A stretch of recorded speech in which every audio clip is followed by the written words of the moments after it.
Hello everyone, welcome to my channel. Here I talk about my inner journey, a magical, messy journey that started 5 years ago.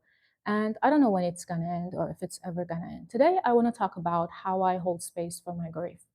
This huge grief sitting in my heart and being for how my life might have turned out if I had been given unconditional love, safety, and compassion to discover life, try and make mistakes, and felt safe enough to be who I was. And there was no need to hide myself, my feelings and my needs to the point that I completely forgot who I was and built an entire system of beliefs and coping mechanisms just to survive every single moment without ever being fully present in the moment, enjoying the process of growing and thriving.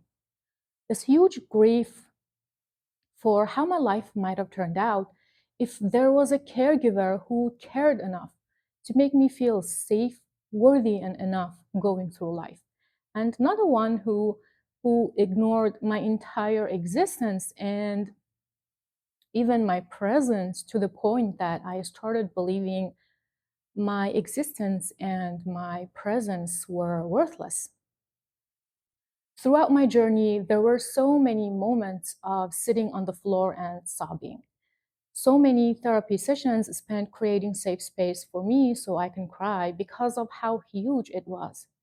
And it's still there. I created this space inside my being for my grief to exist. And I learned to grow alongside it, accepting everything as it was and as it is, making all of me feel seen, heard, loved, and accepted.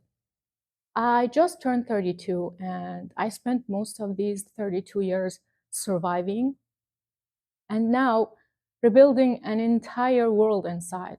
The one that my caregivers failed to build with love, compassion, and acceptance, and I built it on my own with coping mechanisms and beliefs of not being safe, worthy, or enough. I have no idea how my life might have turned out if I had been given what I needed to thrive.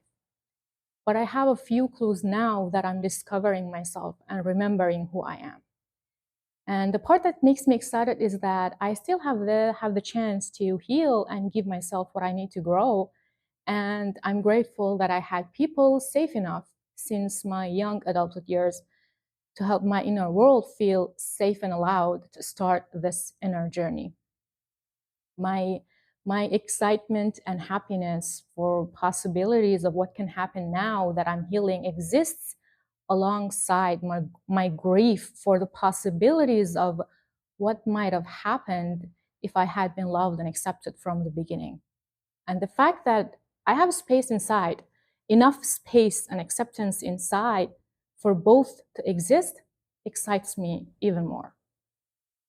When I was writing my content about my grief, I was crying and I wasn't sure if I can be vulnerable about it.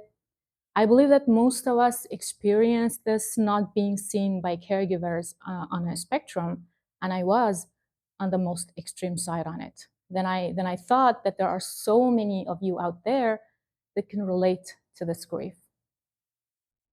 My wish here with sharing my journey is to remind you that you are worthy and you are enough.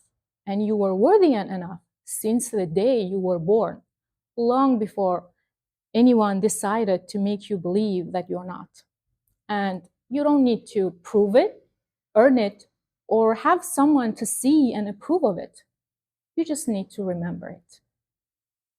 It really makes me excited that I'm out here telling my story and really happy that you are listening to my story. Thank you so much for being here.